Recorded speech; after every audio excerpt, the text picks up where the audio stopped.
आप देख रहे हैं रोशन पाकिस्तान न्यूज। पाकिस्तान के अजीम अहले खाना, बहादुर गाजियों, जनरल ऑफिसर्स, मेहमान गरामी, ख़वातीन व हज़रात, अस्सलाम वालेकुम।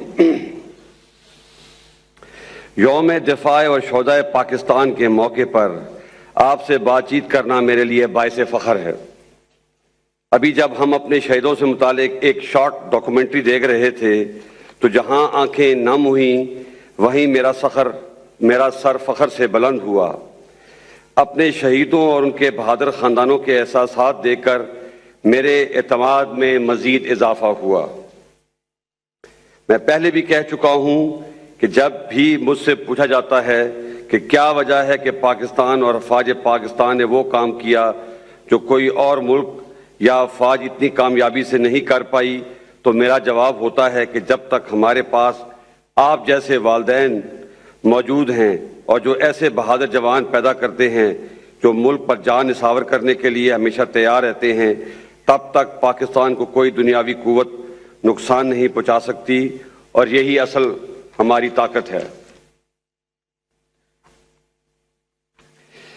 क़याम पाकिस्तान से बकाए पाकिस्तान का सफ़र हमारे शोहदा की अजीम और लाजवाल कुर्बानियों से सजा हुआ है। पाकिस्तान की बुनियादों में शहीदों का लहू शामिल है।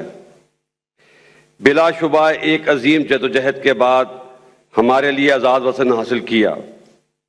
1947 से लेकर आज तक ख्वाह वो रवायती जंग हो या दहशतगर्दी के खिलाफ ऑपरेशंस, हमारे शोहदा ने अपनी जानों की कुर्बानी देकर मुल्क की सलामती को यकीनी बनाया। जब भी जरूरत पड़ी वतन के बेटों ने लब्बैक कहा, माओं ने अपने लाल, बीवियों ने अपने सुहाग, बहनों ने अपने भाई और बच्चों ने अपने सर की छत पाकिस्तान पे निछावर की। धरती के बेटों का खून कल भी इस वतन की तहफ़्फ़ुज़ का ज़ामिन था और आज भी हमारे जरी सपूत मुल्क को कौम पर कुर्बान होने को तैयार हैं। मुअज़्ज़ज़ हाज़रीन, मैं ये बात पूरे यकीन और तमाद से कह रहा हूँ कि हमारे शोहदा की कुर्बानियाँ रायगां नहीं गईं और ना जाएंगी। हालिया सालों में दहशतगर्दी के खिलाफ जंग में हमारी कामयाबियाँ बाकी दुनिया के लिए एक मिसाल है।